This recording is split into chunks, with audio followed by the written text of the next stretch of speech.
The Novatech Solutions Gala was a spectacle of wealth and power, held in a gleaming Manhattan skyscraper that pierced the New York City skyline. Crystal chandeliers cast a warm glow over the ballroom, where tech moguls, investors, and celebrities sipped vintage champagne and toasted to Novatech's latest AI breakthrough.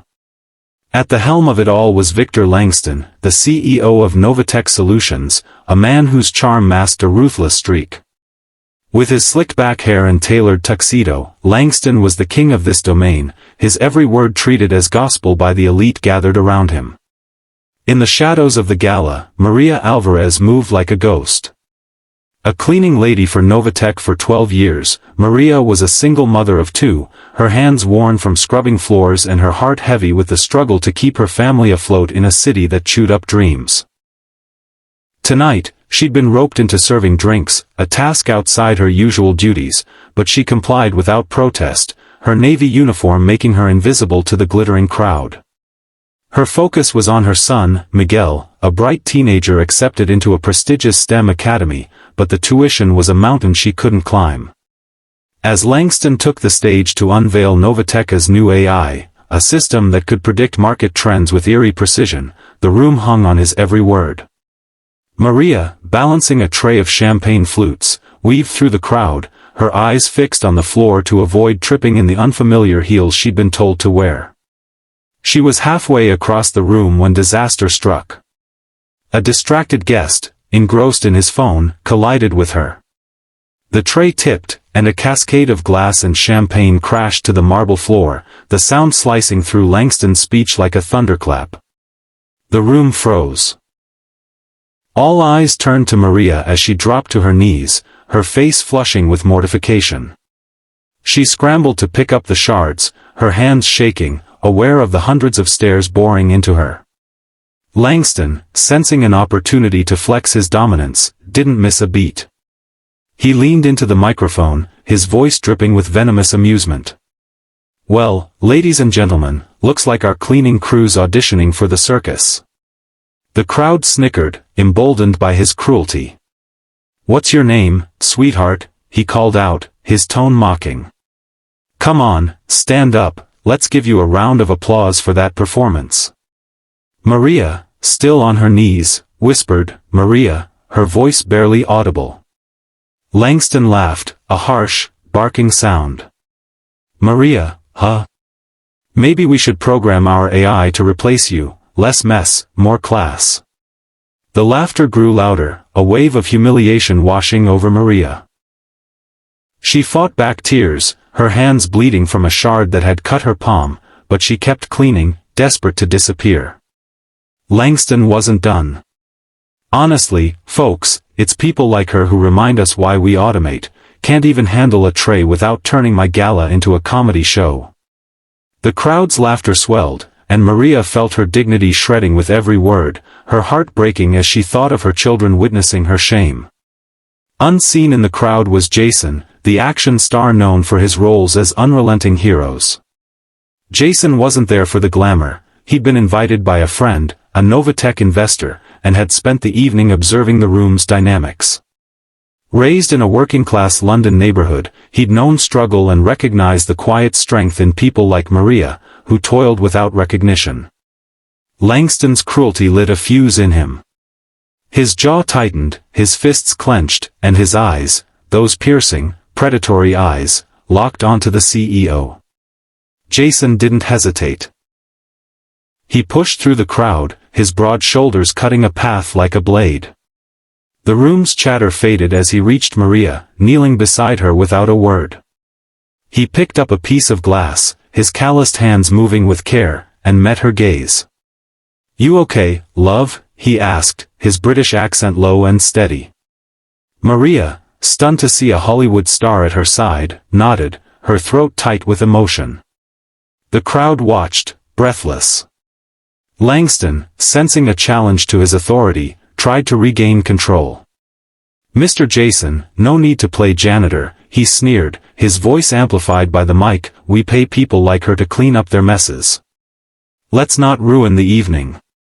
Jason rose, his 6-foot frame radiating a quiet, dangerous energy.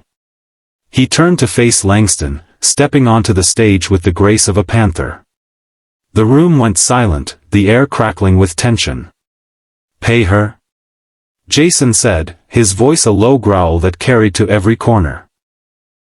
"You pay her to keep your world shiny while you stand there spitting on her for a laugh? You're a coward, mate." Gasps rippled through the crowd. Langston's face reddened, his ego stung. "Now, Jason, let's not get dramatic," he said, forcing a chuckle. "It's just a bit of fun. She's fine, aren't you, Maria?"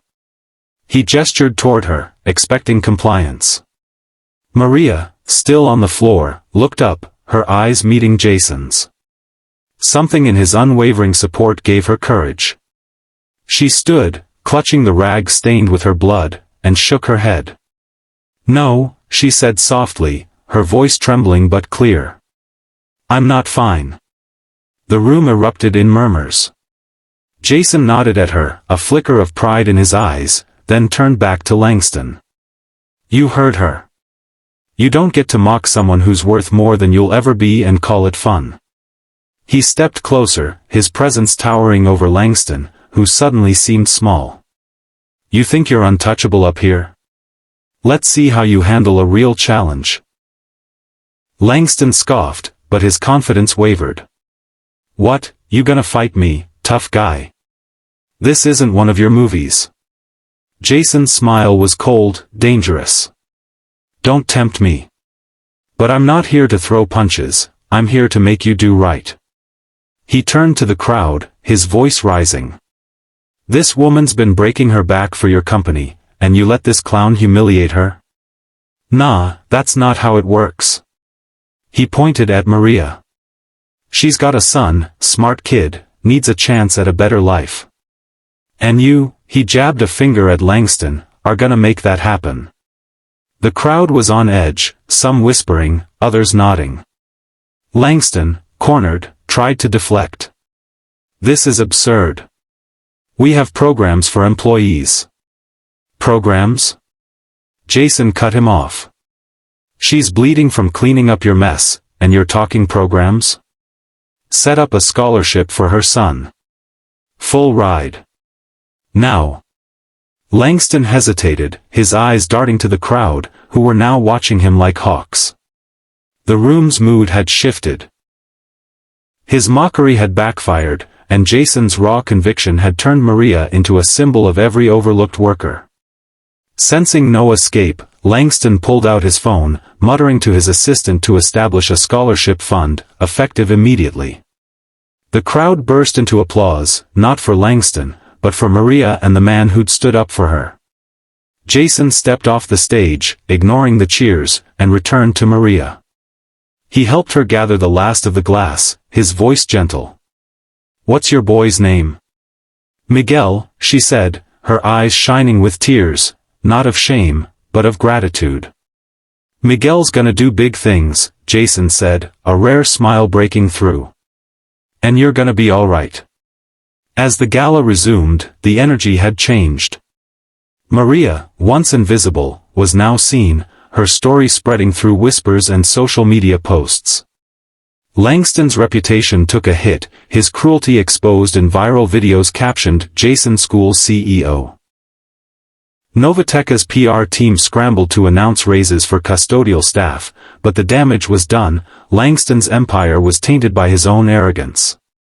Later, as Maria left through the service exit, Jason was there, leaning against the wall. He handed her a card. "If that scholarship doesn't come through, or if you need anything, call. I mean it." "Why?" Maria asked, her voice thick. "Why help me?" Jason shrugged, his eyes softening. "Because I know what it's like to be kicked when you're down. And nobody deserves that." Maria walked into the night, clutching the card, her heart lighter than it had been in years. Miguel's scholarship came through within days, and Novateka's staff saw better wages, spurred by the public outcry. Jason returned to his film set, unbothered by the headlines calling him a hero. But for Maria, and for the millions who shared her story, he'd done more than save the day. He'd shown that kindness, backed by courage, could shift the world, one act at a time.